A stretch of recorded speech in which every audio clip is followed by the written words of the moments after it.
5 shots ring out in Miami's Bayfront Park, and the man who would remake America crumples in his open touring car. It is February 15, 1933, and Giuseppe Zangara, an Italian immigrant bricklayer consumed by chronic stomach pain and a burning hatred for those in power, has just changed history from 15 feet away. In our timeline, a woman named Lillian Cross grabbed Zangara's arm, deflecting his aim toward Chicago Mayor Anton Cermak. But imagine for a moment that her reflexes came a fraction slower, that the bullets found their intended target. Franklin Delano Roosevelt, President-elect of the United States, dies within hours at Jackson Memorial Hospital. 23 days before his scheduled inauguration, the nation's future is erased. In this alternate timeline exploration, we examine what could have happened and why the real history unfolded differently. The constitutional crisis begins before Roosevelt's body grows cold. The 20th Amendment has just been ratified, but it will not take effect until the next inauguration cycle. Lawyers across Washington debate whether John Nance Garner, the vice president-elect, automatically becomes president or merely president-elect himself. The distinction matters enormously. A president can act, a president-elect can only wait. What no one fully grasped in those chaotic February days, what would only become clear in the months ahead, was that America had not merely lost a man. It had lost an entire philosophy of governance that would now never be tested.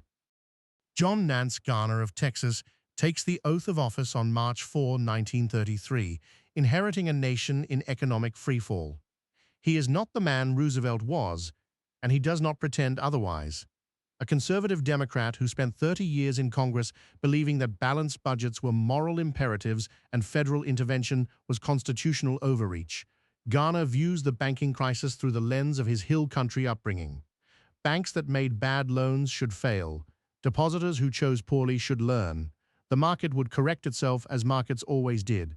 His modest banking reforms satisfy no one. The bank holidays that Roosevelt would have ended with decisive federal guarantees instead stretch for months as Garner's Treasury officials negotiate piecemeal arrangements with individual state banking commissioners. Depositor panic, briefly contained, erupts again when rumors spread that the federal government lacks either the will or the authority to backstop the system. By May, unemployment has climbed past 27%. Bread lines in major cities stretch for blocks. The Hoovervilles that everyone expected the new administration to demolish instead grow larger and more permanent. Garner, a man of genuine principle, cannot bring himself to embrace the deficit spending that might provide relief. He does not understand that his ideology has become the nation's straitjacket. Without the Works Progress Administration, without the Civilian Conservation Corps, without the alphabet soup of agencies that would have put millions to work, the summer of 1933 becomes something unprecedented in American history. Desperation has a mathematics all its own. General strikes paralyzed Toledo in May, Minneapolis in July, San Francisco in August. These are not the carefully negotiated work stoppages of ordinary labor disputes. These are eruptions of rage from men who have watched their families go hungry while grain rots in silos and factories stand idle. In Minneapolis, police killed 2 strikers on a single afternoon. In San Francisco, the National Guard occupies the waterfront for 6 weeks. The Midwest convulses with a different kind of fury. When sheriffs arrive to execute farm foreclosures in Iowa and Nebraska, they are met by crowds of neighbors armed with pitchforks and shotguns. The Farmers' Holiday Association, which began as a peaceful protest movement, turns increasingly militant. Mortgage holders are dragged from their automobiles and beaten. Judges who sign foreclosure orders receive death threats written in blood. Garner responds as he believes the Constitution requires, with restraint, with deference to state authority, with confidence that local officials will restore order. His restraint is interpreted as weakness. The violence spreads into the vacuum left by federal inaction steps Huey Pierce Long, the kingfish of Louisiana, who understands something that Garner never will. Desperate people need more than lectures about fiscal responsibility. By the spring of 1934, Long's Share Our Wealth clubs claim 7 million members in every state of the Union. His message is simple, radical, and perfectly calibrated for the moment. No family should earn less than $2,000 per year. No fortune should exceed $5 million. The wealth hoarded by Rockefellers and Morgans belongs to the people who created it. Long barnstorms the country, filling stadiums and fairgrounds, his voice carrying over the radio to millions who have never heard a politician speak their language. Father Charles Coughlin matches him audience for audience. Broadcasting from his shrine of the Little Flower in Royal Oak, Michigan, the radio priest commands 40 million weekly listeners with sermons that blend Catholic social teaching with increasingly virulent attacks on bankers, gold hoarders, and what he calls the money changers who crucify mankind upon a cross of debt. His National Union for Social Justice becomes a de facto third party, separate from Long's movement but pursuing parallel ends. Garner watches these twin insurgencies with growing alarm and complete helplessness. But the forces Long and Coughlin had unleashed would soon converge in ways neither man anticipated. In the summer of 1934, a second bonus army marches on Washington. They are veterans of the Great War, men who were promised payment for their service and then told they must wait until 1945 to collect. In 1932, Douglas MacArthur dispersed their encampment with cavalry and tanks, a spectacle of military force against ragged veterans that horrified the nation. Now they have returned, larger in number and angrier in disposition, and they are not alone. Unemployed workers from a dozen cities swell their ranks. The encampment on the Anacostia Flats houses 40,000 people by August. On the West Coast, longshoremen walk off the job in May and do not return for 6 months. The strike spreads to teamsters, to warehouse workers, to sailors. Commerce along the Pacific seaboard effectively ceases. When strikebreakers attempt to move cargo in San Pedro, the resulting battle leaves 11 dead. Martial law is declared in California, Oregon, and Washington. By year's end, labor violence has claimed more than 100 lives nationwide. Garner deploys the army to restore order, a decision that satisfies neither the strikers nor the industrialists.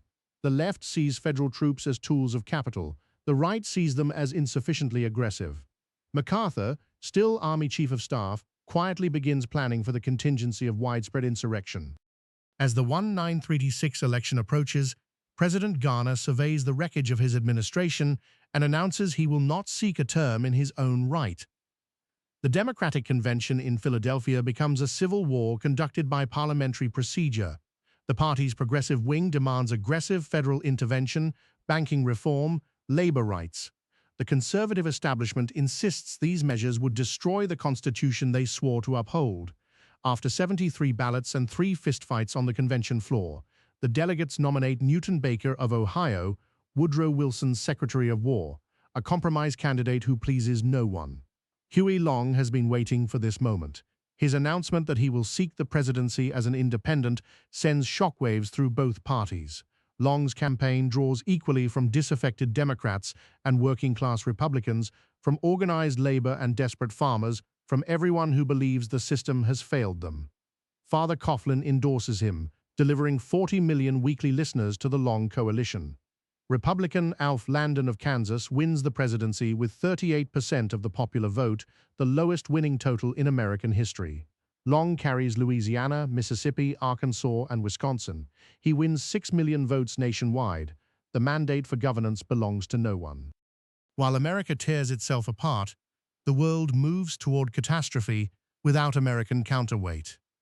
The Landon administration, consumed by the unfinished business of domestic crisis, retreats from international commitments. Military modernization, already neglected during the Garner years, stalls completely as Congress refuses appropriations for new weapons systems. The Army remains smaller than Portugal's. The Navy lacks the aircraft carriers that would prove decisive in the Pacific. The Air Corps flies biplanes that European powers have already rendered obsolete. In Berlin, Adolf Hitler watches American chaos with satisfaction. Washington's preoccupation with internal strife means no interference with his plans for continental domination. When German tanks roll into Poland in September 1939, American reaction is muted, divided, uncertain. Isolationists command massive public support. Interventionists lack the political coalition to overcome them.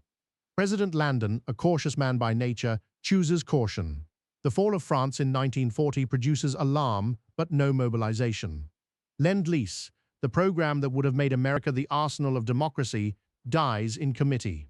Britain fights alone, supplied only by what it can pay for in cash, and carry on its own ships.